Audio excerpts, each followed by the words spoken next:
Hello everyone. आज मैं Richa Tripathi R K tutorials की तरफ से उन बच्चों के लिए बहुत बड़ी खुशखबरी लेकर आई हूँ जो इस साल क्लास 10th में हैं। तो गेस व्हाट गाइस, खुशखबरी ये है कि आज से हम हाई स्कूल के सिलेबस पर वीडियोस बनाना शुरू कर रहे हैं, जिसमें हम साइंस, इंग्लिश और मैथ्स के लेक्चर्स अपलोड करेंगे।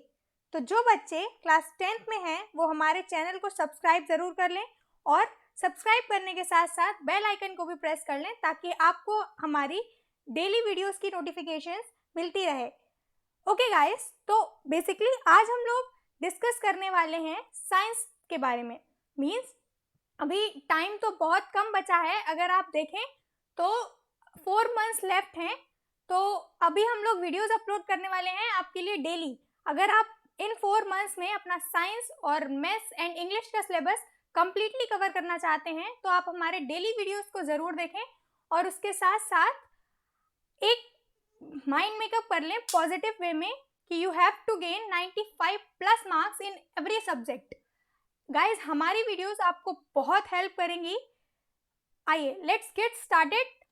ओके, तो आज हम लोग आपको पहले मैं ये बता दूं कि हम लोगों के चैनल पर क्लास 10 के बच्चों को किस किस सब्जेक्ट्स के वीडियोस मिलने वाले हैं ऑलमोस्ट डेली।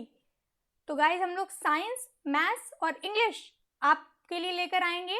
इसके साथ साथ हम लोग सॉल्व सैंपल पेपर के क्वेश्चंस भी सॉल्व करेंगे। ठीक है, आज हम लोग साइंस के बारे में मेनली डिस्कस करने वाले हैं। तो उससे पहले मैं आपको बता दूं रिवाइज सिलेबस के बारे में। गाइस, पहले मैं आपको सिलेबस क्लियर कर दूं, इसके बाद मैं आपके साथ डिस्कस करूंगी कि कैसे आप अपने साइंस के सिलेबस को कवर करें ताकि कम से कम टाइम में आप ज़्यादा मार्क्स का कवर कर सकें। ठीक है, मीन्स कौन से चैप्टर्स को आप पहले कवर करें जो ज़्यादा मार्किंग क्वेश्चंस हैं एंड उसके बाद रिमेनिंग चैप्टर्स को, या फिर किस स्ट्रेटेजी से आप साइंस के सिलेबस को कवर करें। तो पहले let's discuss our syllabus. Okay, तो पहले हम लोग केमिस्ट्री के बारे में डिस्कस कर लेते हैं। गाइस, केमिस्ट्री 26 मार्क्स की आती है। खुद में ये एक बहुत बड़ा पोर्शन है कि 26 मार्क्स केमिस्ट्री कंस्टिट्यूट करता है। ठीक है, तो और केमिस्ट्री में बेसिकली जो बहुत बहुत इंपॉर्टेंट चैप्टर था carbon and its carbon compound, ये पूरा चैप्टर आपको 11th में भी मिलता है। इसका ऑलमोस्ट 70% सिलेबस हटा दिया गया है। तो अभी केमिस्ट्री में कुछ भी ऐसा नहीं बचा है जो हार्ड हो। तो आप अगर चाहें तो केमिस्ट्री से भी शुरुआत कर सकते हैं। तो पहले ये देख लेते हैं कि सिलेबस क्या है साइंस का, मीन्स रिवाइज सिलेबस क्या है सिर्फ उन बच्चों के लिए जो 2021 के पेपर्स को अपेयर करने वाले हैं।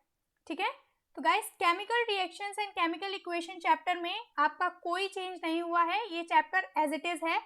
Same for acid bases and salts, इस चैप्टर में भी फॉर्चुनेटली कोई चेंज नहीं हुआ है। गाइज, इसको फॉर्चुनेट कहिए क्योंकि जो आपके carbon and its carbon compound में चेंज हुआ है इट इज़ वेरी अनफॉर्चुनेट। आपको 11th क्लास में इसके लिए डबल मेहनत करनी पड़ेगी इस चैप्टर की बेसिक को समझने के लिए। ठीक है, now metals and non metals में बहुत बड़ा चेंज हुआ है। मेटल्स एंड नॉन मेटल्स में ऑकरेंस ऑफ मेटल्स, मेटलर्जी मतलब किसी मेटल के ओर से मेटल को कैसे गेन करते हैं वो सारी प्रोसेस, एंड कोरोजन तो इट्स ओके। कोरोजन आप 7th 8th 9th क्लास से पढ़ते हुए आए हैं, कोरोजन आपको अच्छे से पता होगा। बट मेटलर्जी को हटा देना, I don't know how it is right but it's okay. Now let's discuss about carbon and its carbon compound. इसमें आपको सिर्फ और सिर्फ कार्बन और कार्बन की ऑकरेंस के बारे में पढ़ना है, मतलब कार्बन के एलोट्रॉप्स एंड कार्बन। इसके साथ आपको homologous series which is very easy. बस मीन्स अगर हार्डली हम लोग डिस्कस करेंगे इस चैप्टर में तो वो मेनली 5 टॉपिक हैं इस चैप्टर में। Next, periodic classification of elements में कोई चेंज नहीं है, ये चैप्टर भी एज इट इज़ है। तो इन शॉर्ट केमिस्ट्री में आपके 3 चैप्टर एज इट इज़ हैं जो कि chemical reactions and chemical equations, acid bases and salts, periodic classification of elements. And 2 chapter में चेंज है, वो है मेटल्स एंड नॉन मेटल्स, जिसमें occurrence of metals, metallurgy and corrosion को हटा दिया गया है, मीन्स इन टॉपिक्स को डिलीट कर दिया गया है। And carbon and its carbon compound से nomenclature of carbons and the compounds formed by the carbons, इस नॉमेनक्लेचर और chemical properties of ethanol and ethanoic acid topic को डिलीट किया गया है। अब हम लोग डिस्कस करने वाले हैं फिजिक्स के बारे में, ठीक है। तो ये जो आप देख रहे हैं first chapter sources of energy, इसको कंप्लीटली आपके सिलेबस से हटा दिया गया है, ठीक है। Next chapter is electricity. This is very important chapter, I guess complete 14 marks का इसी चैप्टर से आएगा। ये जो आप यहाँ पर 14 मार्क्स लिखे हुआ देख रहे हैं गाइस, ये 14 मार्क्स आपके electricity and magnetic effects of electric current के लिए हैं, ठीक है। But magnetic effect of electric current के मेन टॉपिक्स को डिलीट कर दिया गया है।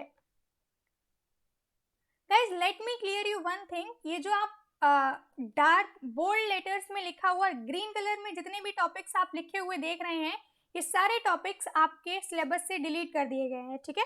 तो अभी हम लोग डिस्कस कर रहे थे electricity and magnetic effects of electric currents के बारे में। Guys electricity and magnetic effects of electric current से 14 मार्क्स का आएगा आपके फाइनल एग्जाम में, but magnetic effect of electric current से generator, AC and DC and domestic current ये सारा हटा दिया गया है। मींस जनरेटर में AC generator, DC generator and domestic current wiring वगैरह ये सब हटा दिया गया है, तो इसमें भी आपको अब कुछ ज़्यादा पढ़ना नहीं है। Next is light and human I and the colourful world, ये दोनों चैप्टर आपके 12 मार्क्स के आते हैं, but human I and the colourful world से ह्यूमन आई टॉपिक को डिलीट कर दिया गया है। मीन्स अभी आपको ना ह्यूमन आई का स्ट्रक्चर पढ़ना है एंड ना ही अदर इसमें जो टॉपिक होते हैं मायोपिक, हाइपर माइट्रोपिक, इन सब टॉपिक्स को भी डिलीट कर दिया गया है। ओके, अब हम लोग डिस्कस करने वाले हैं बायोलॉजी के बारे में।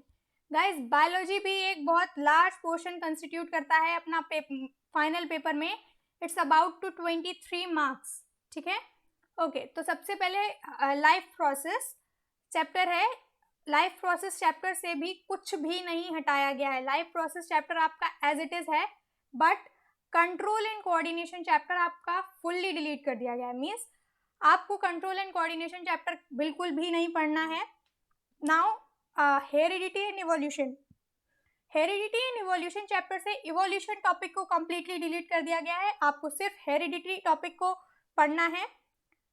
ओके, अभी बात आती है अवर इन्वायरमेंट चैप्टर की, इसको हटाया नहीं गया है और इस chapter say about to 5 marks का आता है पूरे पेपर में, तो ये चैप्टर पढ़ना बहुत इंपॉर्टेंट है गाइज। इसको आप ऐसे ना छोड़ दें कि इन्वायरमेंट क्या है आसपास का, हमें इसके बारे में आता है तो हम इसको नहीं पढ़ेंगे, इसको पढ़ना इंपॉर्टेंट है। 5 मार्क्स का इसके लिए आता है। जो बच्चे अपने 95 प्लस की तैयारी कर रहे हैं वो ऐसे ही किसी टॉपिक को ना छोड़ें। Now how do organism reproduce, इस चैप्टर से थ्योरी से ज़्यादा डायग्राम्स आते हैं, वो भी 5 मार्क्स के, तो इस चैप्टर के आपको डायग्राम्स ज़्यादा प्रैक्टिस करने चाहिए according to me than theory. Next management of natural resources, ये चैप्टर आपका सिर्फ इंटरनल असेसमेंट के लिए है। मीन्स ये चैप्टर से आपका फाइनल एग्जाम्स में क्वेश्चंस नहीं बनेंगे, बट इंटरनल एग्जाम्स में आपके ये क्वेश्चन बनेंगे। ओके गाइस, तो जैसा कि मैंने आपसे वीडियो की स्टार्टिंग में कहा था कि मैं इसके सिलेबस के साथ साथ आपके साथ डिस्कस करने वाली हूँ कि कम टाइम में आप किस तरह से पढ़ाई करें कि आपके ज़्यादा से ज़्यादा मार्क्स आएँ। मीन्स कौन से चैप्टर को आप पहले कवर करें। तो गाइस पहले केमिस्ट्री के बारे में डिस्कस कर लेते हैं कि केमिस्ट्री में आपको पहले कौन कौन से चैप्टर कवर करने हैं। Guys carbon and its carbon compound में कुछ भी नहीं रह गया है और ये एक लार्ज पोर्शन कवर करता है 26 मार्क्स में। तो सबसे पहले according to me you have to cover this and then metals and non metals, उसके साथ साथ Dobereiner triads periodic classification of elements, ये 3 चैप्टर आप केमिस्ट्री में पहले कवर करें, because chemical reactions and chemical equations easy chapter है and acid bases and salt it's also too easy chapter. ये आपको आसानी से कवर हो जाएगा जब टाइम थोड़ा भी बचा होगा। ये 3 मेन चैप्टर हैं और ये ज़्यादा से ज़्यादा मार्क्स आपके कंस्टिट्यूट भी करते हैं और इसमें बहुत कम सिलेबस है। तो गाइज अकॉर्डिंग टू मी आपको ये 3 चैप्टर पहले कवर करने चाहिए। अब आती है बात फिजिक्स की, तो फिजिक्स में तो आपको मालूम ही होगा कि किस तरह से आपको करना है। पहले आपको अकॉर्डिंग टू मी पहले आपको electricity and magnetic effects of electric currents को कवर करना चाहिए। उसके बाद you have to cover the chapter light. Guys chapter light is very easy, आपको बस देखने में थोड़ा उसका स्ट्रेटेजिक चैप्टर लग रहा होगा but it's also too easy. तो फिजिक्स में आपको किस तरह से करना है, फिजिक्स में आप पहले इलेक्ट्रिसिटी चैप्टर कवर कीजिए, इलेक्ट्रिसिटी चैप्टर के बाद electricity in the sense electricity के साथ साथ magnetic effects of electric currents को भी। उसके बाद you cover the chapter light and the colourful world, ठीक है, topic and the colourful world. Okay, now biology. Guys, अगर आप लोग बायोलॉजी ऐसे स्टूडेंट हैं जो बायोलॉजी को कवर करने में डरते हैं या फिर आपको बायोलॉजी समझ नहीं आती है, तो बायोलॉजी को आप इस तरह से कवर कर सकते हैं। पहले आप हाउ डू ऑर्गेनिज्म रिप्रोड्यूस के डायग्राम्स को कवर कर लीजिए, इससे आपके 5 मार्क्स पक्के हो जाएंगे, क्योंकि एक 5 मार्क्स का डायग्राम इस चैप्टर से डेफिनेटली आता है।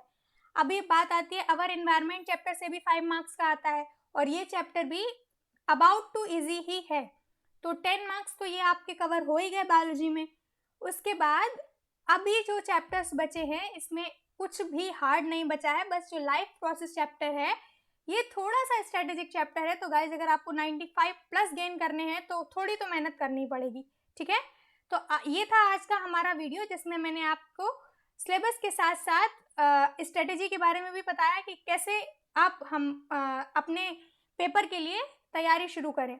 Okay, thank you guys. अगर वीडियो पसंद आई हो तो हमारे चैनल को सब्सक्राइब ज़रूर करें और दूसरों के साथ शेयर भी ज़रूर करें, और hit the like button also. Thank you.